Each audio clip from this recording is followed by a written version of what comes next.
Oi, gente, está começando mais um Ana Kaline Entrevista e meu convidado de hoje tem 33 anos, é araraquarense, é jornalista, ator e hoje é uma pessoa que escuta as mulheres.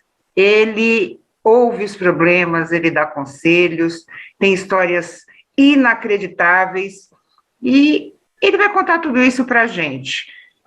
Estou recebendo Rufus. Rufus, querido, é Rufus mesmo? Olha a minha curiosidade. É nome de batismo? Oi, Ana. Não, meu nome é José, nada a ver, né? Mas é José Rufino Júnior. Aí Rufus vem do Rufino. Como é que você criou isso? O Rufus foi um apelido, olha que coisa. Eu sou gay, né? Mas o Rufus foi um apelido de uma namorada que eu tive na época do colegial. Ela falava, ai, Rufus, ai, não sei o que, Rufus. Eu achei tão bonitinho que eu peguei pra vida. Você tinha que ter uma mulher, pelo menos, a fazer isso, né? Cara, pois é, Natália é o nome dela. Natália, te amo. Vou voltar um pouquinho ao passado. Você é de Araraquara. Uhum. Quanto tempo você viveu lá? Eu vivi lá até meus 23 anos. Eu tenho 33, eu vivi até os 23. E como é que foi tua vida lá? Tua família é grande? Como é que era como é que foi tua infância até você decidir vir para São Paulo? Olha, eu sou o mais novo de 6 irmãos. Nossa! Uhum. Eu tenho 5 irmãos, sendo que 4 são homens, uma é mulher.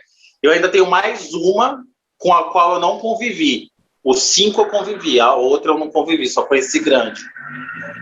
E minha mãe já tinha 4 quando conheceu meu pai.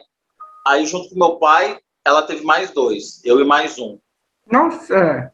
É, bastante, né? E, assim, a infância de um gay no interior não é fácil, não, Ana. Não é a mesma coisa de alguém que nasce em São Paulo, sabe? É um negócio, é um desafio constante, onde você tem muito medo de ser você, porque sempre tem alguém para te bater, sempre tem alguém para dizer como você não tem que ser. Às vezes isso vem da sua própria família.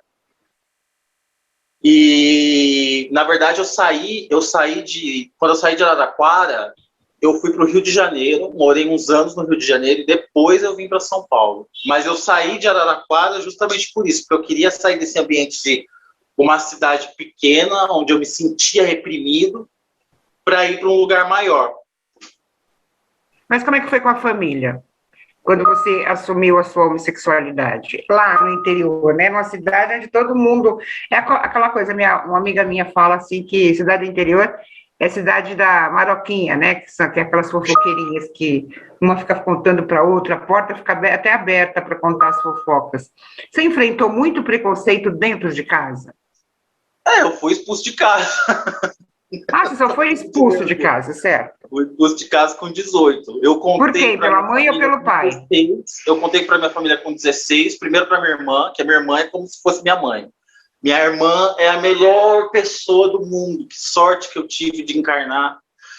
Ai, fico até emocionado nessa vida com minha irmã. Eu contei para minha irmã primeiro e ela super me apoiou. Na verdade, ela não viu nada demais, porque eu fui chorando contar para ela. A hora que eu falei, ela falou: é isso? Tipo, você tá chorando com isso? Porque você é gay? Isso é normal, não sei o quê. Aí, logo em seguida, eu contei para minha mãe e minha mãe meio que já me deixou claro, ó, você tem 16 anos, quando você tiver 18, você segue teu rumo. Que aí, com 16, eu ainda tenho alguma obrigação legal. E eu só contei para minha irmã, na verdade, porque eu estava sendo chantageado por um outro irmão que pegou eu lendo uma revista Isto É sobre homossexualidade, filhos que se assumem gays, não sei o quê. Aí ele me chantageava, tipo, me batia, cuspia na minha cara, me chamava de viadinho. Então, eu não aguentando mais, fui lá e contei pra minha irmã e falei, porra, se minha irmã aceitar, não tô nem aí, vou contar pra minha mãe, vou contar pra todo mundo lá, e foi o que eu fiz. Mas aí eu tive que assumir a consequência disso, não. E quando extrapolou, quando saiu de casa, quando foi para a rua, essa sua realidade? Olha, essa é uma boa pergunta, porque quando eu fui, assim, quando eu realmente assumi, né, que eu, tipo assim, as pessoas falavam viadinho primeiro, eu abaixava a cabeça. Depois falava viadinho, eu falava, ué, só mesmo, você vai querer vir comer? Já foi essa época que eu fui expulso de casa. Então, eu posso dizer assim, que eu aprendi a ser gay na rua. Por exemplo, eu andava com as travestis, eu andava com os gays que estavam na rua. Eu não tive essa coisa de alguém me xingar ou ser vítima de homofobia, correr para casa e falar, ai, mãe, me dá um abraço. Não, eu não tive isso. Então, eu já não ligava. Quando eu realmente assumi, eu não gosto nem dessa palavra, né? Mas quando eu contei para todo mundo que eu sou gay, já era uma coisa que, bom, sou, e daí? Você vai fazer o quê? Você vai me bater? Então vem. É bem complicado isso.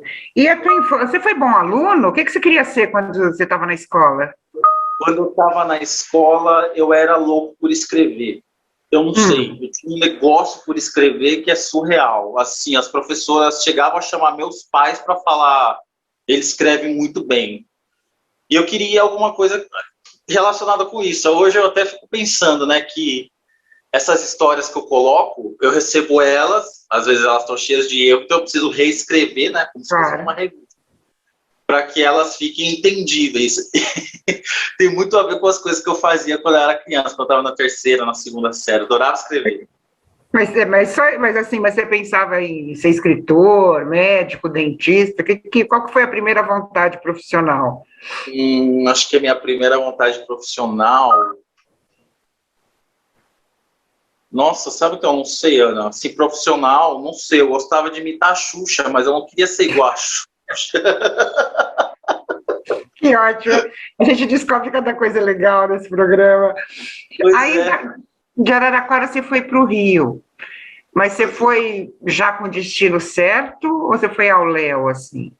Não, eu fui para o Rio, eu tinha feito faculdade de publicidade, né, de comunicação social, e um curso de arte dramática, profissionalizante. E eu fui para o Rio com um diploma, a fim de trabalhar como ator. Então, eu morei num albergue de atores lá, só que assim, eu queria trabalhar como ator na intenção de fazer networking, né? Não exatamente fazer uma carreira de ator, mas fazer networking. Então, eu fui para um albergue lá e logo em seguida eu comecei a fazer figuração na Globo. E você ficou quanto tempo fazendo isso? 2 anos e meio, mais ou menos. Aí fiz espetáculo teatral, fiz reportagem para um portal lá de teatro. Aí as coisas foram, né? Você está no lugar, você vai andando. E como é que aconteceu você vir para São Paulo? Aconteceu, eu vim para São Paulo, que eu conheci meu sócio, que é o Rodrigo, né?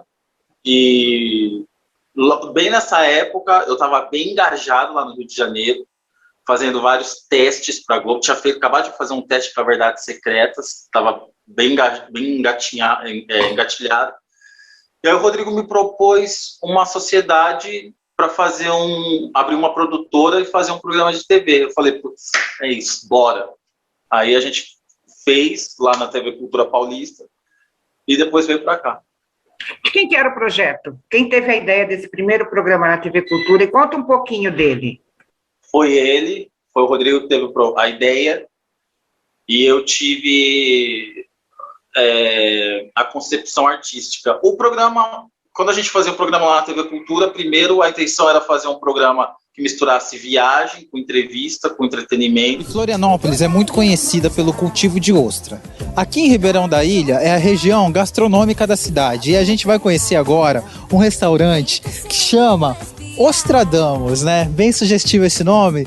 Eu não sei qual que é a sua profecia, porque eu vou te contar a verdade que eu tô com receio, eu tô meio nervoso, porque eu não sei comer ostra, eu nunca comi ostra, então eu não sei se come com garfo, come com a faca, se você engole, sabe?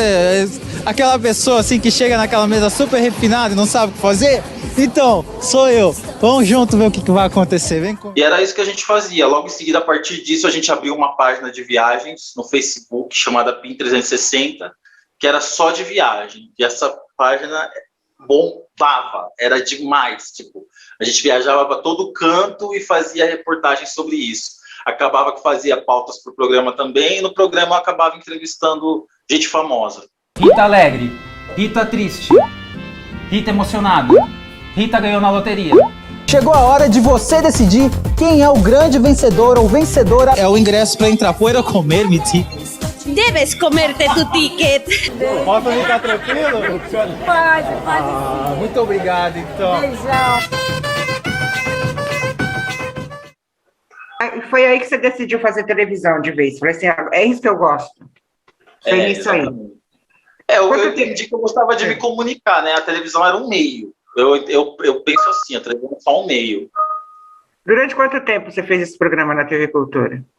Na TV Cultura foi 2 anos e meio, mais ou menos 2 anos e meio. E depois, o que aconteceu? Logo no finalzinho do nosso contrato da TV Cultura, o Rodrigo criou um projeto que era um reality show de cabeleireiros, que era um reality show de penteados.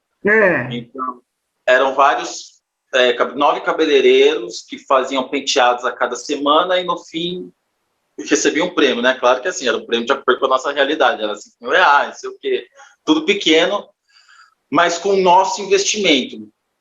A gente fez esse reality com a expectativa de vender ele aqui para emissoras daqui.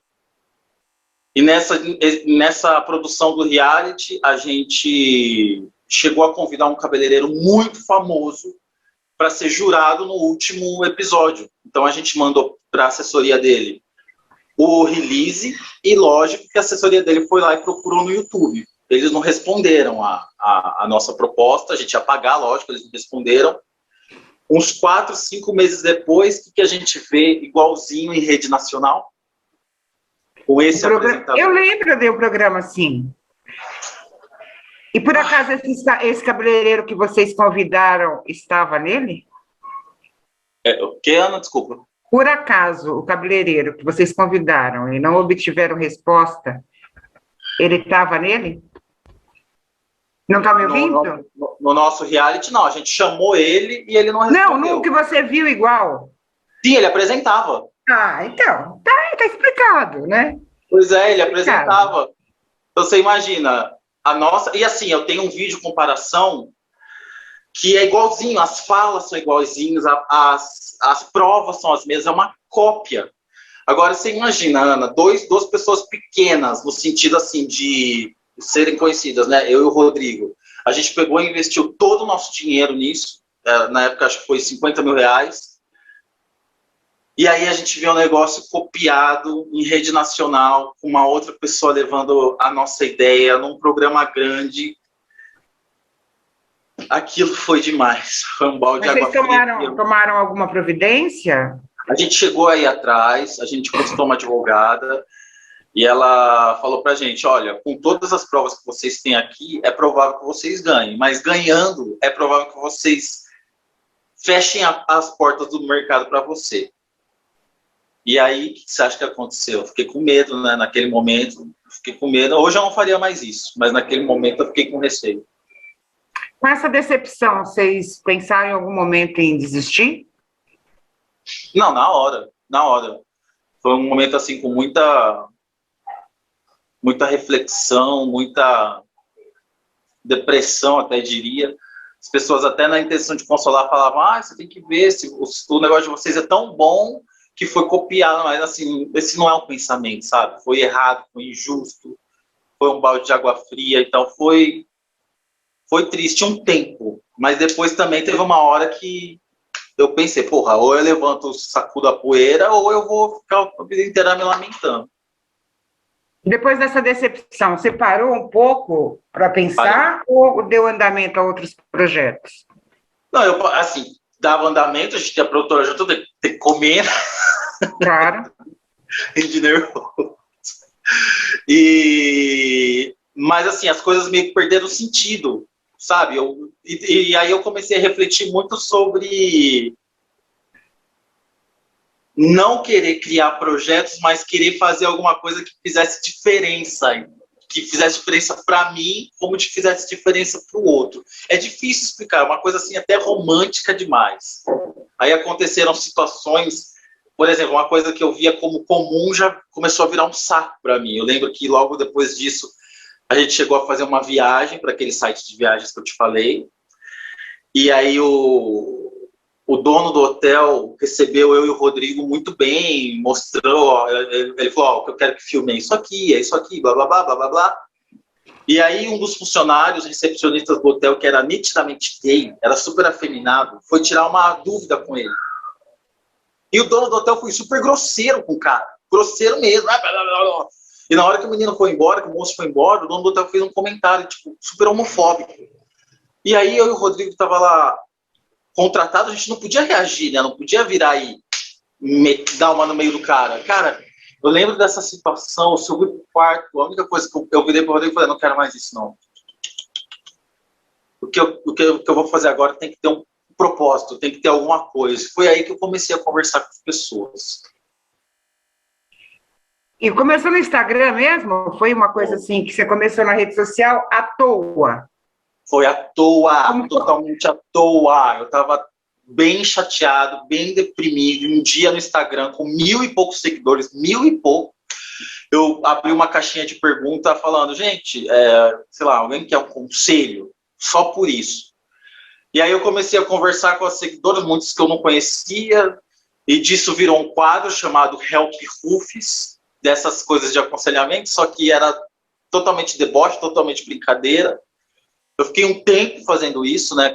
Aí eu transformei num quadro mesmo, onde eu misturava música, misturava deboche, mas principalmente colocava pautas. Minha intenção era sempre colocar pauta social, feminismo, relacionamento abusivo, diversidade, LGBTfobia, blá, blá, blá, blá, blá, blá. E aí, quando eu percebi que as pessoas estavam me olhando como um coach, né? Que eu odeio coach. Eu detesto coach. Principalmente Hoje eu descobri que você odeia áudio no WhatsApp, e eu só mando áudio. Também não sou chegado em áudio, não. Eu odeio coach. Eu parei com essa história e comecei a publicar as histórias e só conversar. Em vez de dar conselho, né, como brincadeira, ver que as pessoas estavam entendendo errado, eu comecei a só conversar. Aí aconteceu o que está acontecendo agora. Mas, Rufus, esse quadro que você fazia, ele veiculava onde? Esse bate-papo com música? Nos quadros do Instagram, o Help Rufus no story do Instagram. Ah, tá. Era uma coisa bem amadora. Totalmente. Tinha roteiro, tinha tudo, mas era nos stories do Instagram. Mas aí eu fui crescendo com isso. Tipo, eu tinha 1.000 seguidores, de repente tive 10.000, aí eu tive 20.000, 30.000, sabe? E hoje você tem quantos? 99.000. Eu tô colando aqui. Você tá colando? Eu tô colando. E como é que é fazer isso? Conta a sua rotina com o desabafo. É desabafo o nome do quadro, né? Desabafo. É o nome do quadro onde eu converso com as pessoas pelo meu belíssimo telefone. Eu acho o máximo. De salto. Minha rotina é de um trabalhador normal. Eu acordo de manhã, 7 da manhã, vou para academia, né? A gente sempre conversa quando eu estou de manhã na academia, agora há pouco eu estava. Aí, às 8 horas, eu estou na frente do computador trabalhando e trabalho até às 6 horas com edição, porque eu legendo os vídeos para o YouTube, eu faço as histórias, eu legendo os vídeos para o Instagram e blá, blá, blá. E aí, à noite... Hoje você ganha com isso? Você consegue monetizar? Uhum. Consigo. Tá, então você se dedica totalmente a esse projeto. Você não faz outra coisa. Totalmente. Não, a gente, eventualmente, coisas da produtora, mas esse é meu... Tá, eu te cortei. Até às 6 horas e à noite? Aí à noite eu faço as gravações mesmo. Das 8 às 6 é o trabalho de produção. Aí à noite, às 7h30, eu faço gravação. 7h30 e 9h30, sempre 2 por dia. No começo deve ter sido difícil colher as histórias, né? Como você disse, tinha poucos seguidores. Como é que começou? Qual foi a primeira história? Tipo assim, é isso que eu quero fazer, né? O primeiro desabafo, você lembra? Olha, primeiro eu recebia muito inbox, né? Mas não conversava com as pessoas. Meu maior empecilho, eu sempre tive essa ideia. Eu não sei dizer, mas era quase como uma intuição, ela ficava na minha cabeça, Mas meu maior boicotador era porque eu pensava, porra, quem vai querer me contar uma história? Ninguém me conhece, eu não sou famoso, não sei o quê, pessoas não me conhecem pessoalmente, por que alguém me contaria, por exemplo, que sofreu um abuso e contaria como sofreu o abuso? Aí um dia eu fiz uma pergunta no Instagram, que era uma pergunta besta, tipo, quem já foi traída pela melhor amiga? As pessoas responderam e eu peguei um comentário e falei, você me topa me contar pelo telefone? E por incrível que pareça, ela topou. Que ótimo. Aí daí foi ficando mais fácil, mas assim, nos 4 primeiros meses, faz um ano que eu faço isso, nos 4 primeiros meses, era eu que tinha que ir atrás das histórias. Hoje elas vêm, mas antes era eu que tinha que ir. Muitas histórias, como eu disse no começo do programa, são inacreditáveis. São, com certeza. Nossa, às vezes, quando acaba a ligação, eu até preciso ficar um pouco parado, ir pro banheiro. Que casos te chamaram mais atenção? Da mulher que matou o estuprador, Ah, da mulher que descobriu que o marido tinha HIV quando ele estava internado, e aí ela também estava com HIV, e da mulher que o cara ficava aloprando ela para fazer troca de casais, e quando ela aceitou, ele não aguentou, e depois ele ficou chorando pelos cantos. Ele faleceu com um acidente. Isso. E como você ficou sabendo? Você se sentia feia. Me senti, por diversas vezes, eu me senti feia. A Mara é crente, a Lívia é macumbeira. Primeiro que... Mas você acha que a culpa foi sua nesses estupros? Você se sente culpada? Acho que essas me impressionaram. E também teve uma de um homem que fazia cocô na caixa da areia do gato. cocô na caixa da areia do gato? Cocô. Ele chegava em Com que casa... justificativa? Nenhuma. Ele chegava em casa e fazia cocô na caixa da areia do gato. Com a justificativa que era que o cocô empedrava, era mais fácil para limpar. Já teve vontade de trazer alguém para você? Tipo assim, você conversa com a pessoa ao telefone, ela conta o problema, com certeza muitas choram, né? Eu acho que desabafo é uma coisa assim. É difícil não ter, essa coisa, é difícil não ter vontade de trazer a pessoa para você? Olha, eu acho que, não sei se essa é a palavra, mas o charme está justamente em a pessoa que está do outro lado, porque ela se sente muito mais à vontade, sabendo que não tem uma câmera na cara dela e que o rosto dela não vai ser identificado. Então, honestamente, eu tenho vontade de trazer as pessoas para me dar um abraço e conversar fora de Não, entendi, não. Você já conheceu alguém que você já conversou? Já conheci. Já fiz um encontro uma vez, antes da pandemia, e aí eu conheci algumas seguidoras. Mas agora tá difícil, porque assim, a gente é do Japão, de Portugal, de Fortaleza. Agora eu tenho que viajar muito para conhecer. Você recebe histórias de fora do Brasil? De fora, com certeza. Já recebi do Japão. Acordei de madrugada, 3 da manhã para fazer, porque era muito boa a história, eu não queria perder. Você pretende um dia fazer uma compilação disso aí? Você falou que gosta de escrever, né? Uhum. Um livro, né, de autoajuda, alguma coisa assim. Você tem um projeto, você vislumbra alguma coisa assim, de eternizar tudo isso? Olha, como plano, eu não tenho. O que eu já tive assim foi vontade de transformar isso num livro escrito, mas não de autoajuda, mas assim, de histórias reais. Então você lê aquele negócio, você se identifica e fala, porra, passei por isso. E aí no final você tira uma lição, mas não é uma coisa assim, tipo de conselho, sabe? Se você se divorciou, valorize-se, porque não. Você já se ligou que eu não gosto dessas coisas, né? Você já foi ameaçado? Ameaçado? Eu já fui... já fui ameaçado uma vez, inclusive eu tive que fazer BO por causa de um comentário. Conta essa história. Eu fui ameaçado porque, bem na época que aquele ex-BBB Felipe Prior saiu uma notícia de que ele estava sendo acusado de estupro, eu fiz um comentário falando que eu acreditava nas vítimas. Aí não sei se meu comentário, aliás, não sei não, com certeza meu comentário parou num grupo de fãs dele, a maioria adolescente, eles fizeram diabo lá no meu Instagram. Aí os mais velhos, o que eu vi que tinha mais de 18 estava usando perfil verdadeiro, eu fui lá e registrei um BO com a minha maravilhosa advogada Cândida. Cândida, te amo.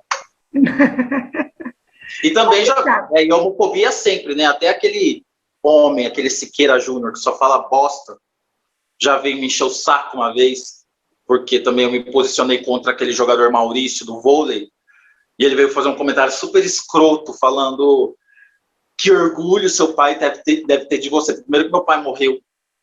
Segundo, que realmente eu tinha uma relação conturbada com meu pai, muito por causa desse negócio de homossexualidade, como eu te contei. Aí vem aquele senhor de idade aleatório fazer um comentário como esse e instigar as pessoas que gostam dele a concordar com ele e vir me perturbar. Então, isso acontece sempre.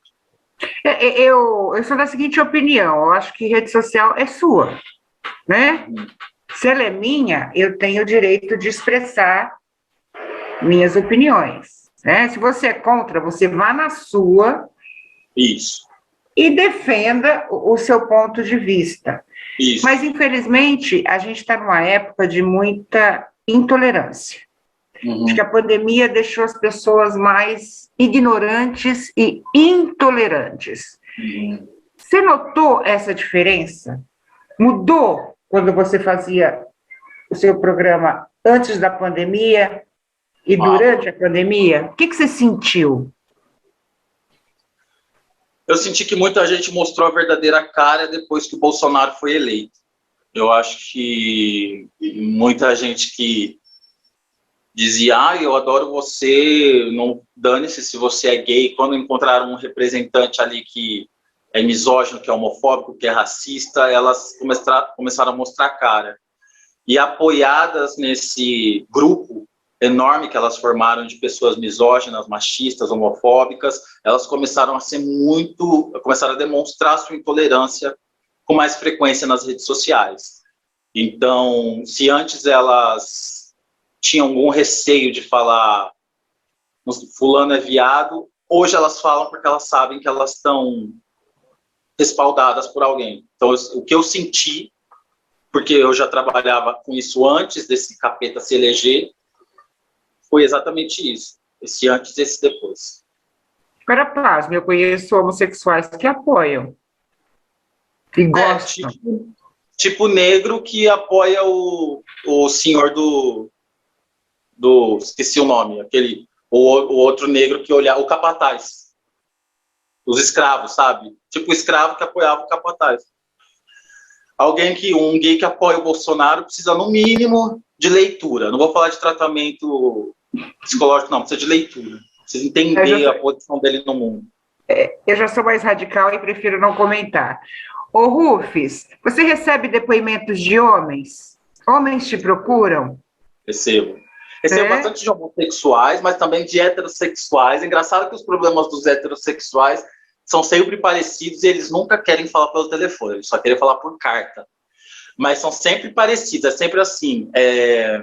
Ontem mesmo eu estava lendo um que o cara estava falando, Rufus, eu larguei da minha namorada e agora eu estou sofrendo porque eu estou vendo ela com outro e eu não consigo aceitar. Você vê como assim esse negócio de machismo é enraizado, né? As mulheres sempre têm questões muito maiores, além disso, maternidade, não sei o quê, e eles não, é sempre ego. É um absurdo, né? E como é que você tem retorno das suas conversas? As pessoas te ligam e falam, obrigada, eu fiz isso, essa conversa me ajudou. Como é que é isso? Olha, eu tenho muita vontade de pegar agora, não vou fazer isso, mas eu tenho muita vontade de te mostrar um negócio que eu recebi ontem, dessa mulher que eu te falei do HIV. Ela me mandou uns áudios chorando, falando que nunca tinha se ouvido falar, portanto, nunca tinha prestado atenção na própria história. E aí ela falava umas coisas, eu não sei porque Deus me escolheu para viver isso, mas agora eu me sinto mais conformada, que não sei o quê. Então é muito comum, depois que eu posto a história, a pessoa me mandar algum retorno falando, eu não tinha percebido isso, ou os conselhos das suas seguidoras me fizeram ver isso. É muito, muito comum. Isso me deixa com o coração tão... eu tenho vontade de chorar quando eu penso isso. No fundo do coração. É lindo demais. Eu já estou até emocionado. É a tua maior recompensa, né? Nossa. É demais, Ana, é demais. Saber que alguém sentiu que não está sozinho no mundo, porque a pior coisa é você se sentir sozinho no mundo. E quando você conta e você vê, você pensa, puta, eu passei por isso também. Não estou sozinho no mundo. É demais. A gente sempre fala, né? Quem vê cara não vê problema, né? Não é aquela coisa. Todo mundo tem, né? Em algum momento, todos nós temos situações complicadas, eu vivi as minhas, você viveu as suas. E eu acho que a maior carência nesse momento é alguém que te ouça. Porque o sufocamento é o que faz mais mal. Eu acho que nem o problema em si, mas, sabe, o colocar para fora. O você se abrir, né? Ter a coragem de mostrar a cara. Você tem vontade de ampliar esse projeto? Tipo, ir para uma TV? Você já tentou vender essa ideia? Nunca tentei, tenho vontade sim. Não sei se TV, porque muita coisa proibida. Só se fosse de madrugada. Não sei se TV, mas não, é tenho só vontade. você mudar os termos, né? Eu acho que tem, né? Eu Não, vejo tem. depoimentos muito hilários, assim. Quando eu falo coisas tipo, palavras que são normais, tipo pênis. Às vezes uma mulher se incomoda que eu falo pênis, sabe? Sem baixaria nenhuma, como parte do corpo. Aí eu pergunto, você se incomodou que eu falei pênis? Então eu não vou falar mais pênis. Pode ficar sossegado que eu não falo pênis. Eu não quero mais falar pênis. Mas meu plano mesmo, Ana, é crescer dentro do meu canal, onde eu tenho muita autonomia. Tipo, eu faço o que eu quiser. Trago quem eu quiser. Quantos assinantes você tem no canal hoje? 85 mil. E 85. quantas visualizações em média cada vídeo? Umas 10 mil, tem umas que tem 100 mil, algumas 50 mil. Eu sei que o canal em geral tem 7 milhões de visualizações. Ô, Rufus, que tipo de história chama mais atenção? Você falou, tem visualização 10 mil, 100 mil. É o tipo da história? Eu acho que as histórias que mais chamam a atenção são as histórias que têm reviravolta. Então, igual novela, a pessoa começa num polo e termina em outro, assim. Eu percebo isso. Então, alguém que estava sofrendo deu a volta por cima. Conta, dá um exemplo aí de superação e de reviravolta que você comemorou. Nossa, deve ter história pra caramba, né? Tem história pra caramba.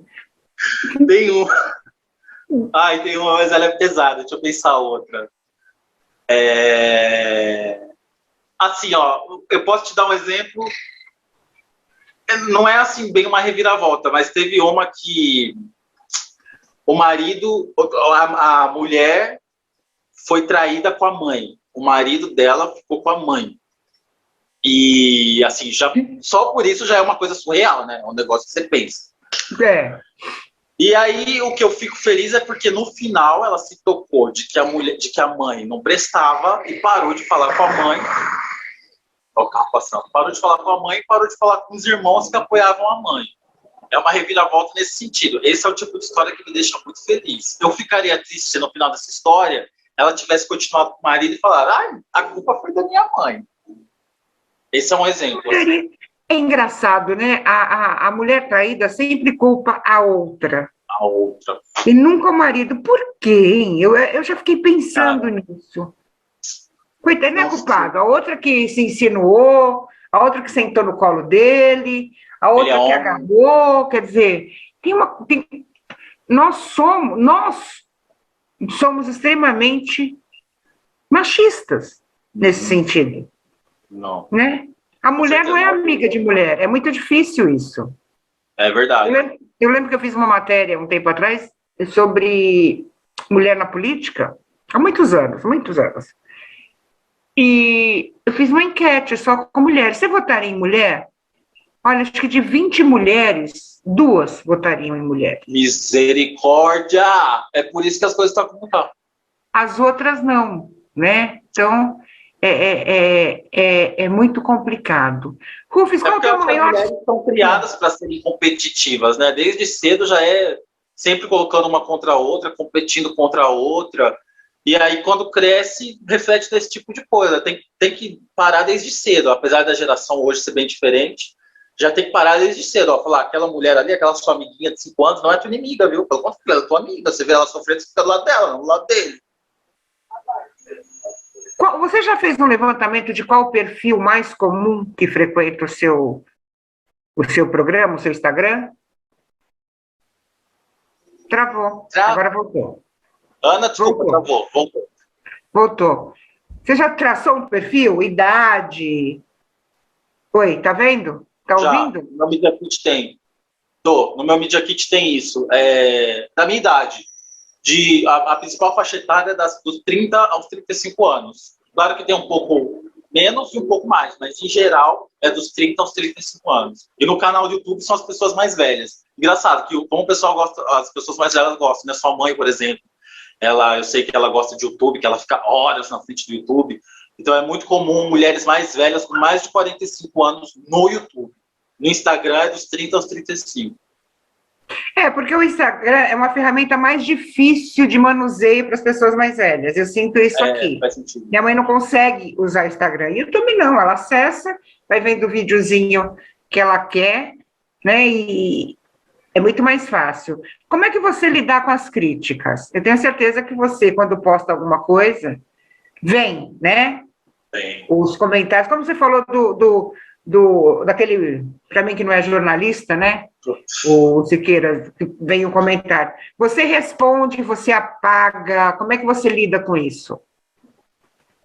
enquanto a pessoa está falando sobre coisas que ela pensa, ela está totalmente no direito dela, tanto sobre mim, quanto sobre a história, não sei o quê. Quando eu percebo que a pessoa está usando a opinião para destilar veneno homofóbico, racista, misógino, eu não costumo responder, mas costumo tirar. Eu não quero que na minha rede tenham essas pessoas. Esse é o motivo. Não que me incomode, entende?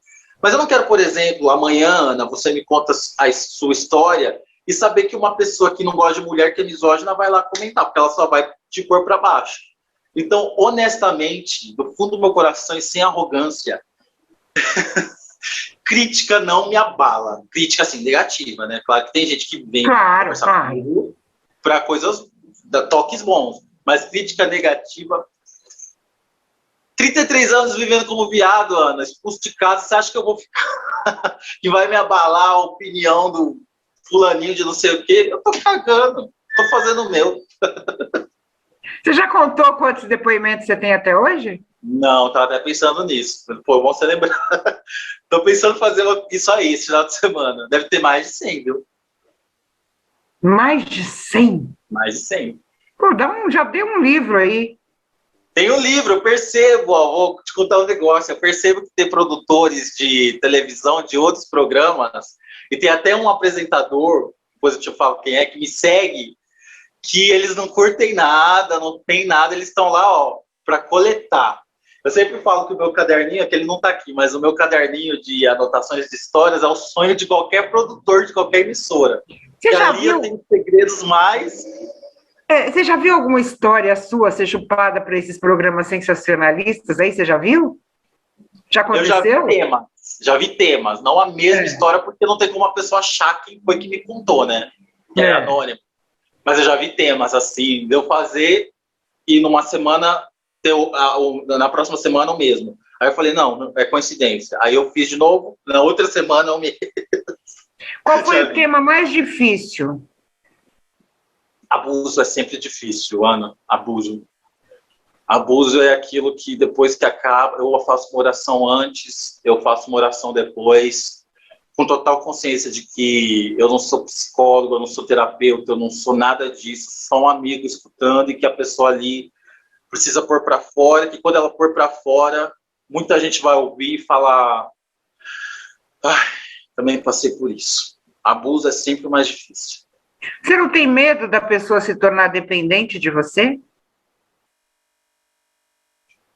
Eu sou dependente da Madonna. E mesmo assim ela tá longe, né? Mas tipo assim, a pessoa desabafa, né? Conta o problema, aí que nem essa, responde, agradece, aí na outra semana te procura de novo, aí depois te procura de novo. A gente sabe que é uma coisa que eu tenho medo às vezes, né? A pessoa acha que é tua amiga íntima, né? Quando está na sua rede social, né? Minha querida, eu acho isso muito esquisito, porque eu gosto do olho no olho, do pegar, né? Isso não te amedronta um pouco? Olha, Honestamente, não me amedronta, porque eu não vejo assim, nada de mal que pode acontecer em relação a isso. Uma única vez eu tive uma situação que me deixou assustado, que foi...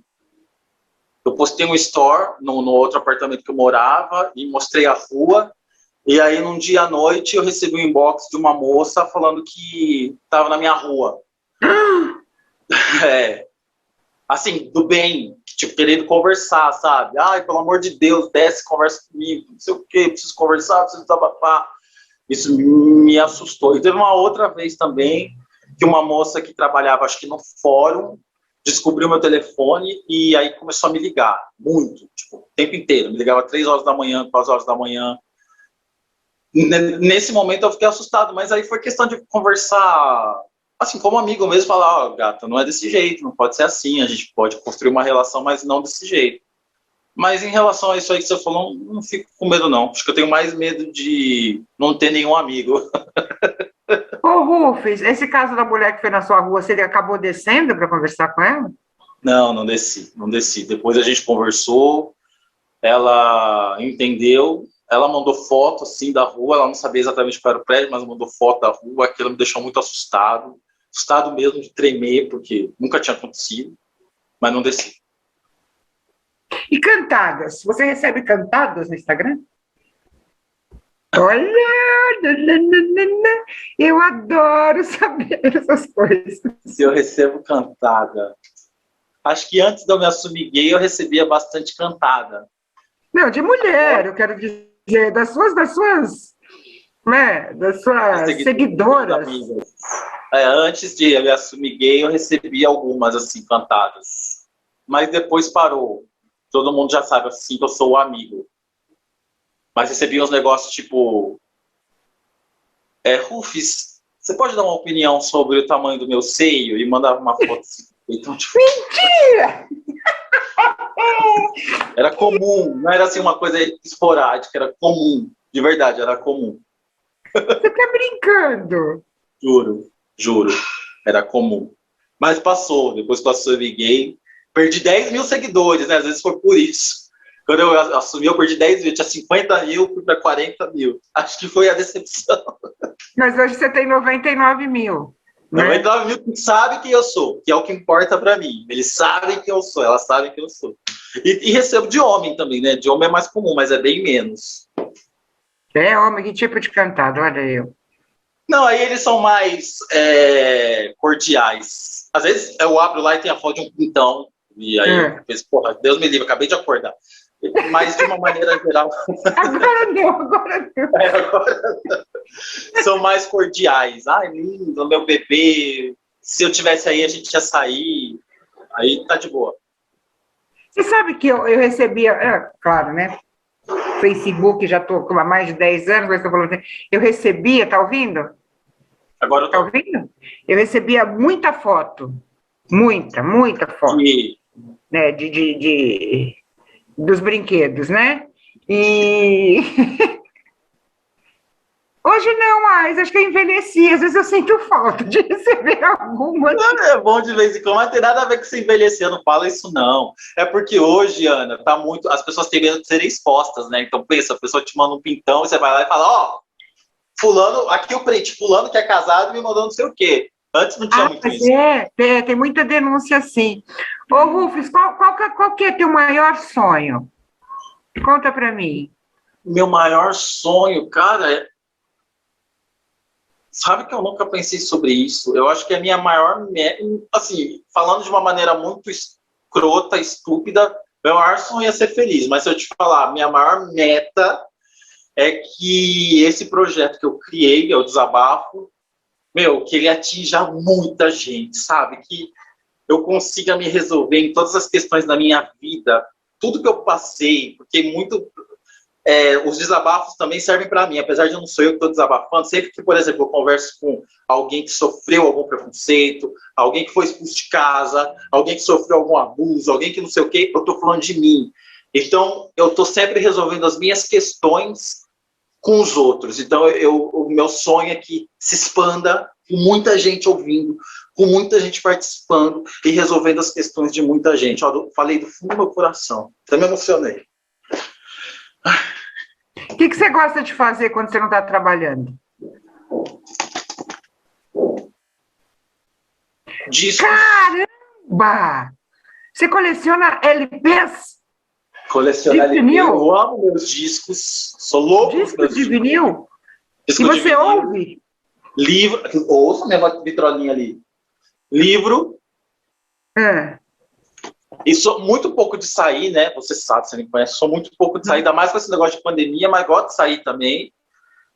E basicamente é isso. Livro, disco, quando eu não tenho nenhum compromisso, tenho que pensar em nada, é isso que eu gosto de fazer.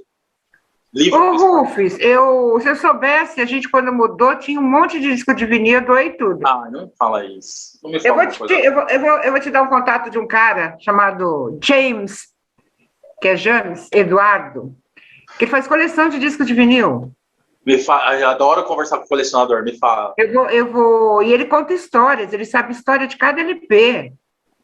Só que assim, ó, eu sou aquele colecionador, eu não, se você me perguntar, os Beatles e não sei o que, não tem. Eu tenho a Madonna, eu tenho novela Rock Santeiro, tenho Xuxa, tenho Patrícia Marques, sabe? Eu sou povo. Aquelas coletâneas internacionais, Love Song dos anos 80, sabe? Amo. Rosana, estava escutando ontem meu LP, amo, divino.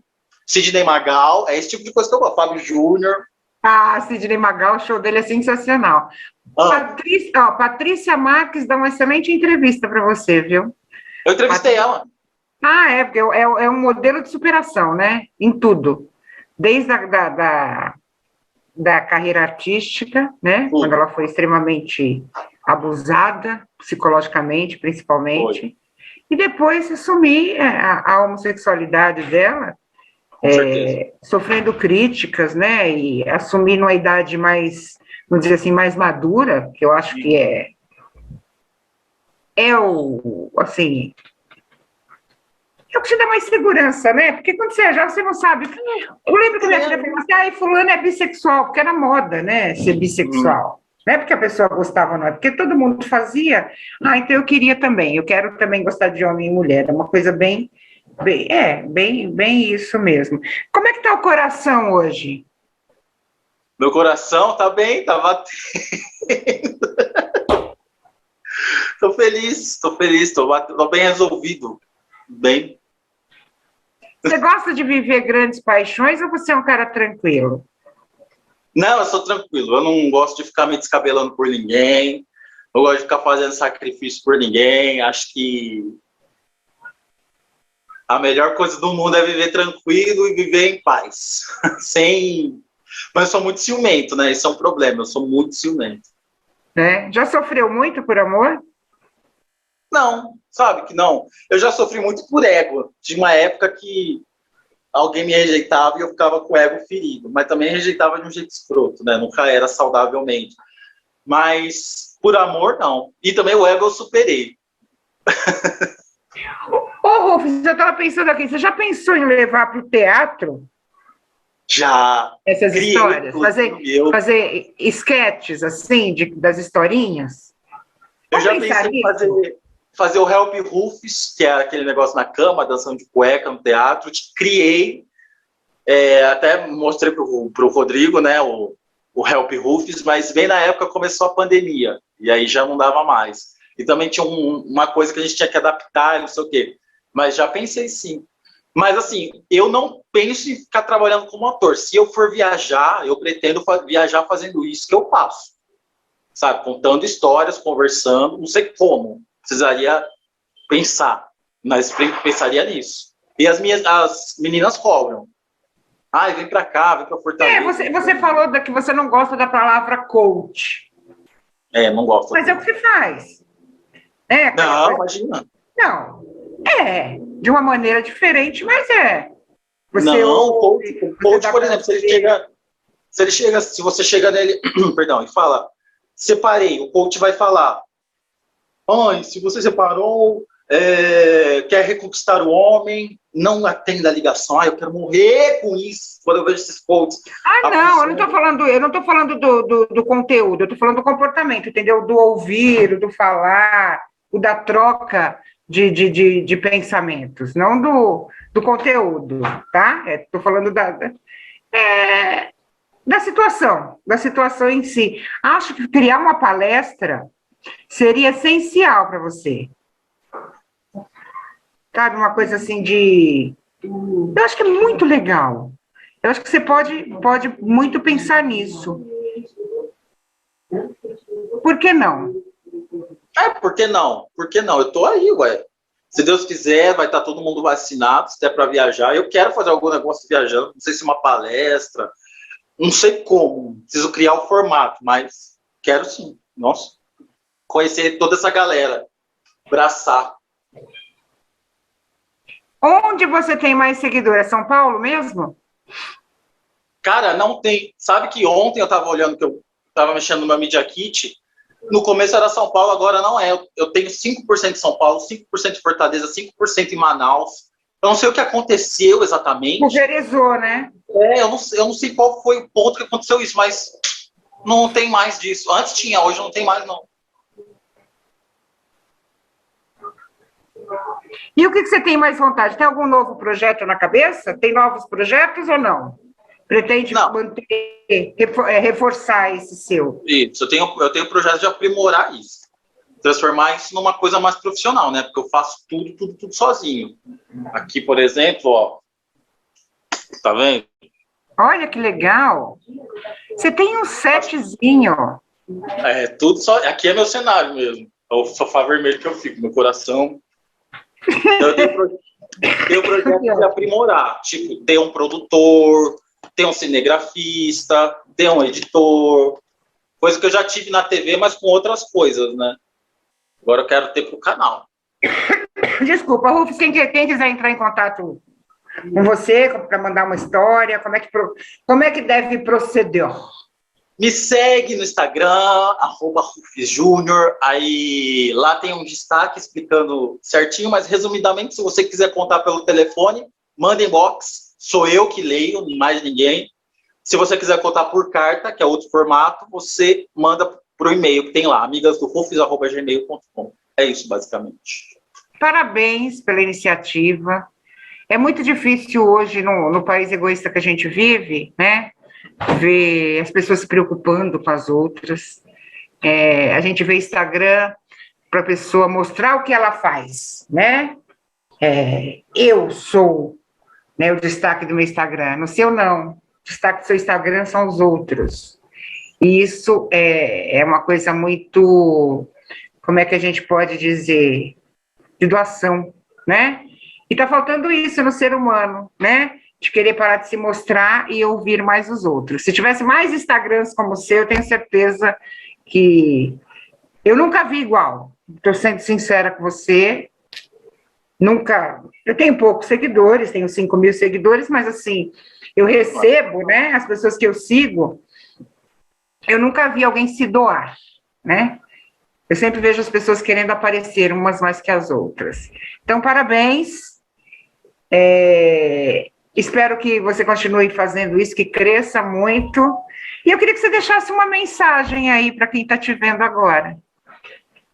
Bom, primeiro, obrigado, Ana, pela oportunidade de estar aqui no seu programa. De coração, fiquei até meio sem palavras com isso que você falou. E se eu fosse deixar uma mensagem para as pessoas, escute a pessoa que está do seu lado, não queira escutar só o fulano que é o mestre no assunto tal, a referência no assunto tal, a pessoa que está sentada do teu lado, na fila do banco, você pode ter certeza que ela tem uma história para contar que é capaz que mude a sua vida, seu jeito de ver o mundo. Um beijo no seu coração, quero deixar um beijo para todo mundo, lembrando que na semana que vem, lindo, na semana que vem a gente tem mais um encontro aqui, com uma entrevista interessante, com pessoas que têm história para contar. Eu sempre digo que o meu programa eu só recebo amigos. Inimigos podem ir em outro lugar, porque aqui não tem vez, não. Um beijo, querido, até mais. Um beijo para vocês. Ana. E até a semana que vem. Tchau.